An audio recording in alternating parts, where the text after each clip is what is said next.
5 tahun berlalu sejak Indonesia turut menandatangani Perjanjian Paris sebagai bukti komitmen kita dalam menjaga bumi dari kehancuran akibat pemanasan global. Sebanyak apa kontribusi Indonesia dalam menahan kenaikan suhu bumi agar tidak melewati ambang batas? Panel antar pemerintah tentang perubahan iklim atau IPCC mencatat selama kurun waktu 15 tahun, yaitu sejak 1990 hingga 2005, telah terjadi peningkatan suhu di seluruh bagian bumi sebesar 0,15 sampai 0,3 derajat Celcius.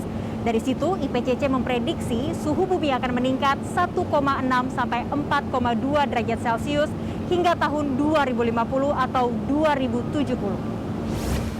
Atas dasar kekhawatiran inilah, sedikit banyak perjanjian Paris dibuat pada 12 Desember 2015 di Paris, Prancis. Perjanjian ini mengikat secara hukum negara-negara penandatangannya yang tergabung dalam Conference of Parties atau COP untuk mengurangi emisi gas rumah kaca biang kerok dari pemanasan global, serta menjaga peningkatan temperatur global di bawah ambang batas 2 derajat Celcius. Goddard Institute for Space Studies pernah memperkirakan temperatur udara di Indonesia akan meningkat 2 hingga 4,2 derajat Celcius sampai tahun 2050 atau 2070. Hal ini tidak aneh, mengingat jumlah emisi karbon dioksida yang disumbangkan oleh Indonesia cenderung terus meningkat setiap tahunnya. 4 tahun lalu, Global Carbon Project pernah mengestimasi emisi karbon dioksida di Indonesia telah mencapai 487 juta ton, meningkat 4,7% dari tahun sebelumnya, yakni 465 juta ton. Dengan begitu, Indonesia menyumbang sebanyak 1,34% dari total emisi CO2 di dunia. Dengan demikian, memang sudah jadi kewajiban Indonesia turut berkomitmen dalam Perjanjian Paris. Indonesia melalui Menteri Lingkungan Hidup dan Kehutanan telah meratifikasi perjanjian ini di New York, Amerika Serikat pada 22 April 2016. Pemerintah pun telah menerbitkan Undang-Undang Nomor 16 Tahun 2016 tentang ratifikasi Perjanjian Paris.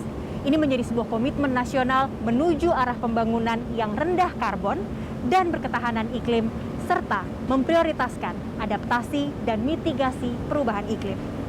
Komitmen ini menjadi dasar dalam penyusunan dokumen The First National Determined Contribution atau disingkat NDC yang telah disampaikan kepada Konvensi Kerangka Kerja Perubahan Iklim PBB pada November 2016. Di situ, Indonesia menargetkan mengurangi emisinya sebesar 29 hingga 41% pada tahun 2030. 29% dengan skenario tanpa persyaratan alias dengan upaya sendiri dan sampai dengan 41% apabila terdapat dukungan internasional. Dalam NDC, pemerintah menjelaskan upaya menurunkan emisi gas rumah kaca sebanyak 29% dari business as usual pada 2030 akan dilakukan dari sektor kehutanan sebanyak 17,2%, sektor energi 11%, sektor pertanian sebesar 0,32%, sektor industri 0,10%, dan sektor limbah 0,38%. Jumlah ini setara dengan 843 juta ton emisi karbon dioksida. Pemerintah mengakui salah satu sektor terbesar yang berkontribusi mengeluarkan emisi adalah sektor energi. Makanya, pemerintah menargetkan pengurangan karbon mencapai 314 juta ton emisi karbon dioksida. Angka segitu akan didapat dari energi efisiensi sebesar 41,76 juta ton, energi terbarukan 183,66 juta ton, energi bersih 74 juta ton, fuel switching 9,59 juta ton, dan agriculture, forestry, and other land use atau AFOLU sebesar 5 juta ton. Tujuan pamungkas dari semua upaya ini tak lain adalah mencari net zero emission alias bebas karbon. Suatu kondisi di mana emisi karbon sepenuhnya dapat diserap oleh bumi melalui berbagai kegiatan manusia dan bantuan teknologi, sehingga tidak lagi menimbulkan pemanasan global. Perjanjian Paris telah memberi mandat bagi setiap negara penekannya untuk mencapai keadaan ini sebelum terlambat. Sebelum bumi menjadi tempat yang tidak dapat dihuni lagi oleh Homo sapiens. Sekian fakta data kali ini. Saya Cakri Milar pamit. Sampai jumpa.